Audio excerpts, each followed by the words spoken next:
Shalom, Tony Robinson of Restoration of Torah Ministries, and here we are with our last half an hour on resurrection in the Tanakh. And what I want to do in this last half an hour is I want to revisit something. Remember, I've told you that when someone goes into a pit, that is a picture of their death. What I want to do is I want to give you a little bit of background, show you how the Father has shown me this truth. And so what we're going to do is we're going to look at some thematic connections here where the scriptures clearly equate pits with death, okay? And so what we're going to see is that oftentimes when the scripture is talking about a pit, it's actually talking about death. So first, let's start off with some literal examples. Here are some examples where the word pit is literally connected to the grave, death, and or Sheol, okay? The word pit is literally connected to the grave, death, and or Sheol. How about Genesis 37:20? Come therefore, let us now kill him and cast him into some pit, and we shall say that a wild beast has devoured him, okay? So in this case, clearly the pit is supposed to be his grave, okay? So this is our first association with the word pit and the word grave, where a body would be thrown into. And we get this just from the brothers wanting to kill Joseph and then throw him into a pit. How about Numbers chapter 16, verse 30? But if the Lord creates a new thing and the earth opens its mouth and swallows them up with all that belongs to them, and they go down alive into the pit, then you shall understand that these men have rejected Adonai. So clearly in this instance, which has to do with Korah's rebellion, this is Datan and Aviram specifically, and clearly in this instance going down alive into the pit, right?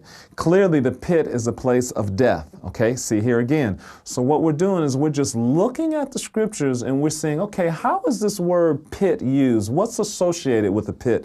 And what we're going to see is that many, many times a pit is associated with death or Sheol or the grave. Here's Numbers 16:33. So they and all those with them went alive into the pit. The earth closed over them, and they perished from among the assembly. Okay, so again, in this sense, the pit is associated with death. How about 2 Samuel chapter 18, verse 17? And they took Absalom and cast him into a large pit in the woods and laid a very large heap of stones over him. Okay, so clearly this pit was Absalom's burial place. Okay, and so again, what we're doing is we're just looking at instances of usage of the word pit and saying, okay, what else goes along with a pit? And we're seeing that almost all the time it has to do with death, burial, grave, Sheol, etc. How about this? How about Isaiah 14:19? But you are cast out of your grave like an abominable branch, like the garment of those who are slain, thrust through with the sword, who go down to the stones of the pit, like the corpse trodden underfoot. Now, I can't find a better example of how this verse clearly thematically connects the grave to corpses and slain bodies. Okay, you see what we're saying? So we're developing a thematic feel for what we should think about when the Bible mentions the word pit, okay? When the Bible mentions the word pit. How about Jeremiah 41:7? So it was when they came into the midst of the city that Ishmael, the son of Nethaniah, killed them and cast them into the midst of a pit, and the men who were with him. And again, pit being used as a grave site, okay? Let's look at a couple more. Ezekiel 28:8. Let's look at Jeremiah 41:9. Now the pit into which Ishmael had cast all the dead bodies of the men whom he had slain because of Gedaliah was the same one Asa, the king, had made for fear of Baasha, king of Israel. So again, we see this idea of a pit being a burial place. How about Ezekiel 28:8? They shall throw you down into the pit, and you shall die the death of the slain. And so again, these are literal usages of the word pit in the sense of a grave or death, corpses and things like that. How about, let's look at Ezekiel 32:23. It says, her graves are set in the recesses of the pit. So there we go, graves, pit, okay? So again, as you go through the Tanakh and as you know, as you're a diligent student of the word of Adonai, and you come across all these references to pit, you should be thinking, man, you know, the pit is a place of death. The pit is a place of corpses. The pit is a place of Sheol, over and over and over and over again. So that's why I say that when you see someone who is thrown into a pit, and when they're thrown into a pit, like Joseph was thrown into a pit, or like Jeremiah was thrown into a pit, there is a hint there. Now, Adonai, he isn't going to come out and say it, right? He's not going to come out and say it because he's already said it through all of these other verses. You see, he's already told us and he's already taught us that the pit is associated with the grave, Sheol, death, and corpses by all of these other scriptures. And so this is how the scripture teaches. The scripture, in many places, the scripture doesn't just outright say what it's getting at, okay? It's going to hint at things, okay? And so we need to you know, get our eyes open. You know, we need to get our discernment peaked so that when these things happen, we know exactly where the scripture is going to. All right. How about Ezekiel 32:25? It says, "They have set her bed in the midst of the slain, with all her multitude, with her graves all around it." Okay, slaves, graves all around it. All of them uncircumcised, slain by the sword. Okay, this is all death. Through their terror was caused in the land of the living. Yet they bear their shame with those who go down to the pit. Okay, so those are a few examples right there of the word pit. Literally, okay, these are examples where the word pit is literally connected to death, grave, or Sheol. Now let's do this. Let's look at some verses where the word pit is figuratively connected to grave, death, or Sheol. Okay, how about Job 33:30? Listen to this.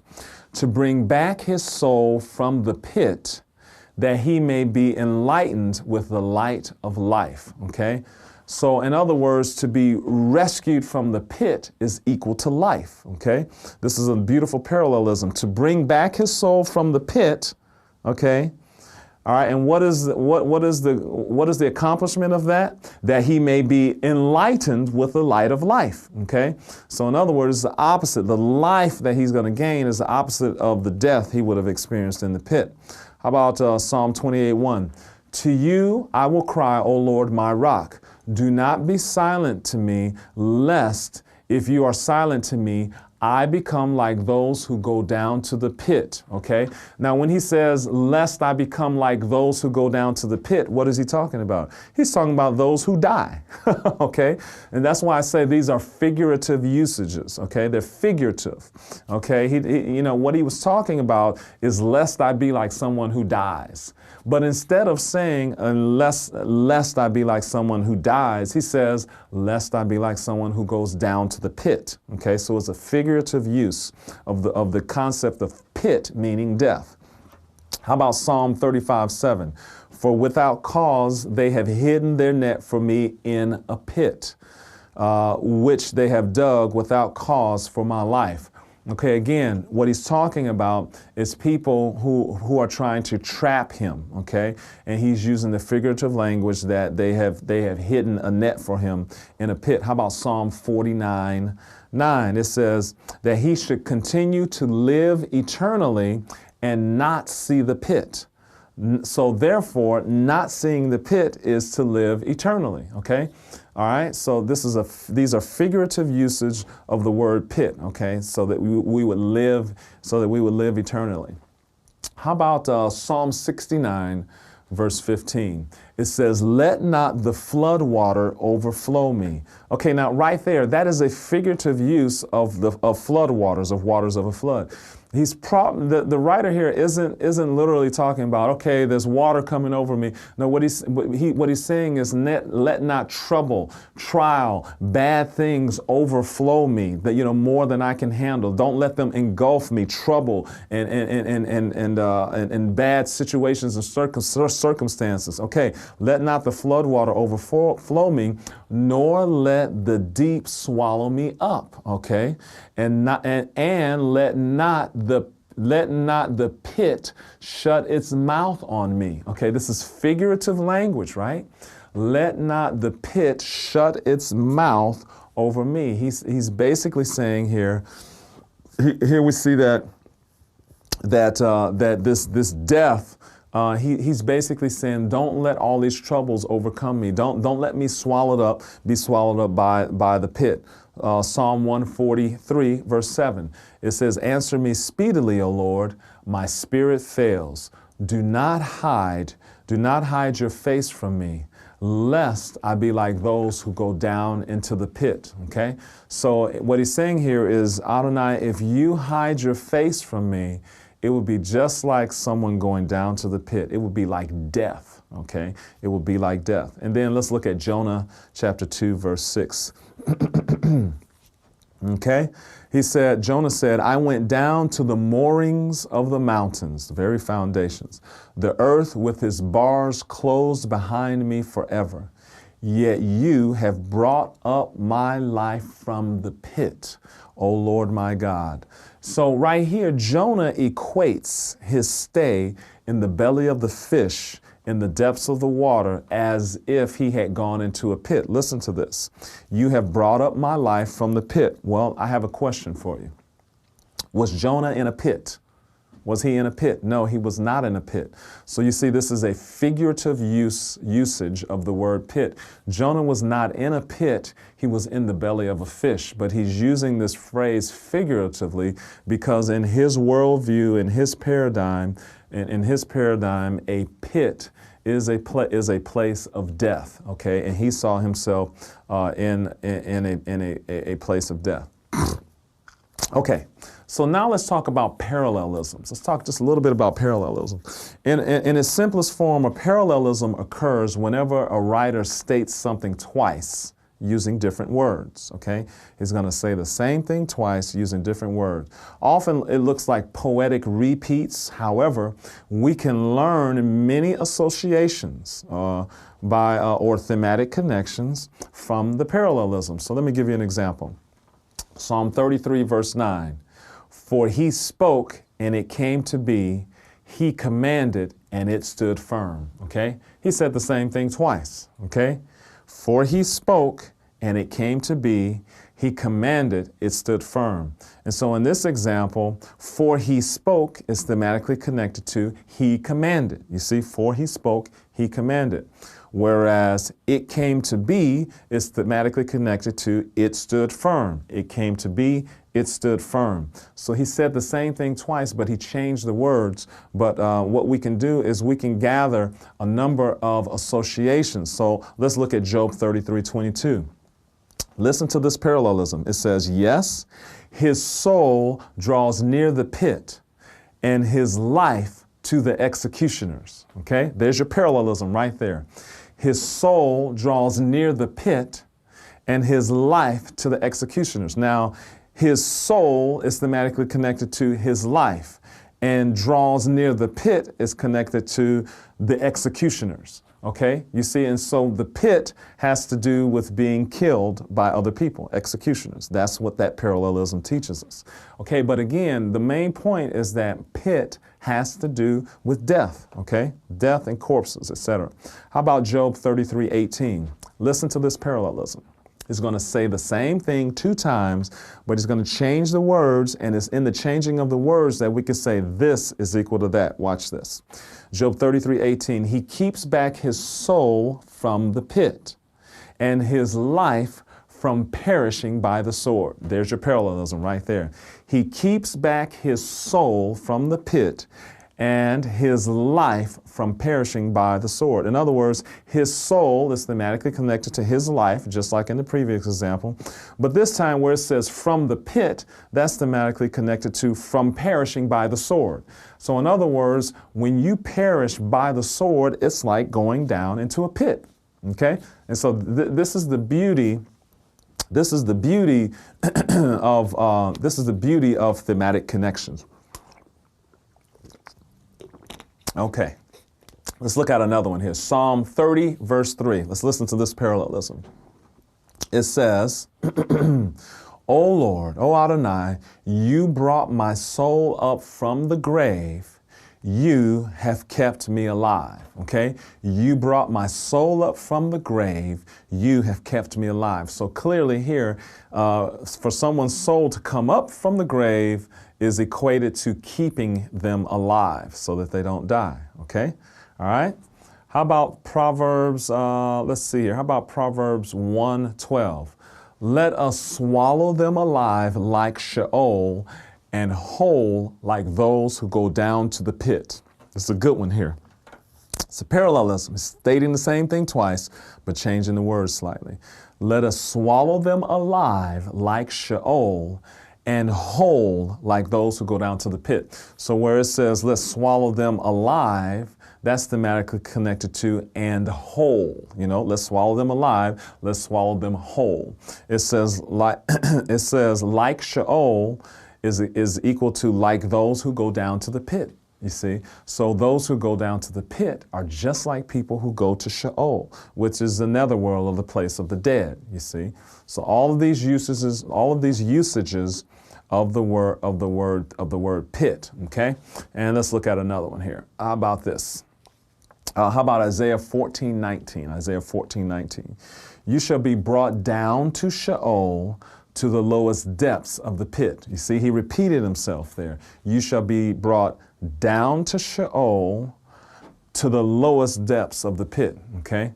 Now, what you can do there is you can supply the verb in the second part. In other words, what he's really saying is this: yet you shall be brought down to Sheol, you shall be brought down to the lowest depths of the pit. Now, it didn't say you shall be brought down in the second part when it says to the lowest depths of the pit, but that is the implication. You see, you shall be brought down to Sheol, and then it says to the lowest depths of the pit. Well, what it means is you shall be brought down to the lowest depths of the pit. So again, here we see a clear connection between pit and Sheol. So as we can see clearly, pit is utterly thematically connected to death, the grave, corpses, slain bodies, etc. In other words, the scriptures teach that a pit can be a figurative place of death. Okay?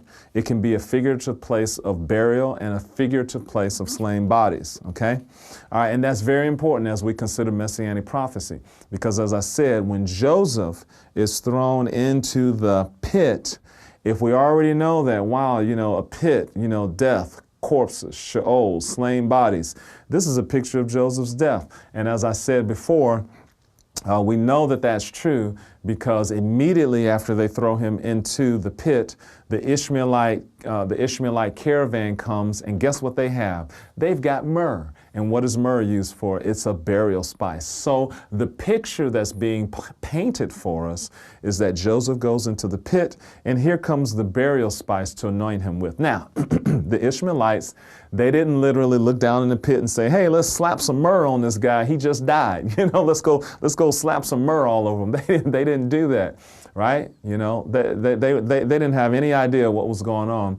But see, Adonai in his sovereignty, because he is the sovereign ruler and creator, and everything occurs for his purpose and for his will. He planned it from eternity past that when they threw Joseph into the pit, that the Ishmaelite caravan would come right after that bearing myrrh, which is a burial spice, to help complete the picture of Joseph's death. Even though he did not literally die, it is a picture of as if he did die, because when he went into the pit, as we've seen from all these examples, he has gone into a place of death a place of death, okay? And then we also saw how from that moment on, his father thinks he's dead. 20 years later, his brothers think he's dead. So everyone thinks Joseph dead because Joseph died when he went into the pit. Not literally, but figuratively. And so, hopefully,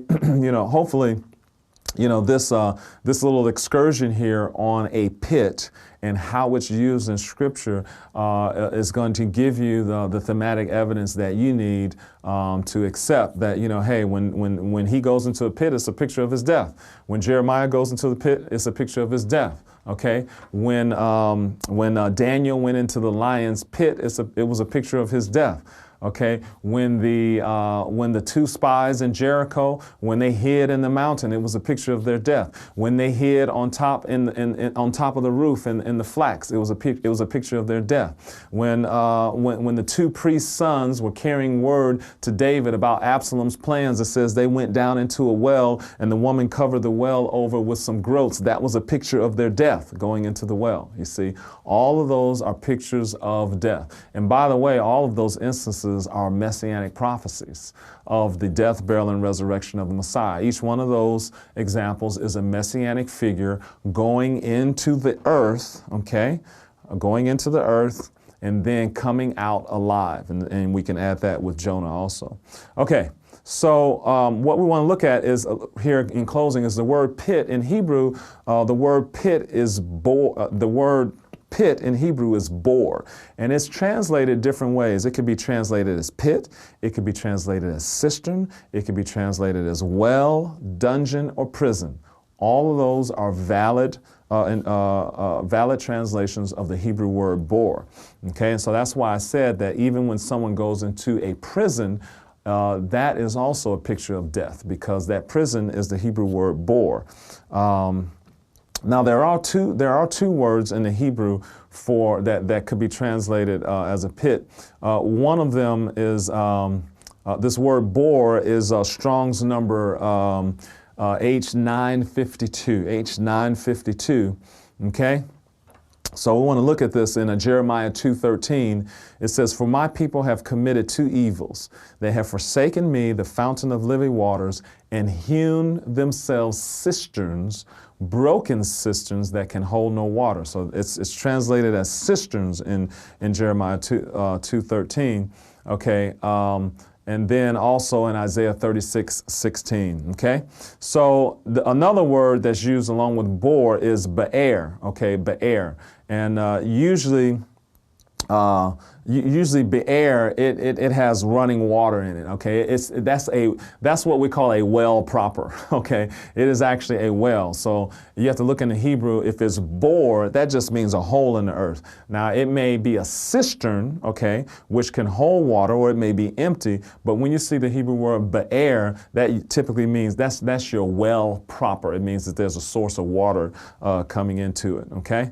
And so basically what we see is that the word pit, it can be a grave. It's thematically connected to a belly of a fish. Jonah does that for us. It's thematically connected to a cistern. It's thematically connected to a well. It's thematically connected to a dungeon. It's thematically connected to a prison. It's thematically connected to Sheol. It's thematically connected to a place of corpses, on and on and on, okay?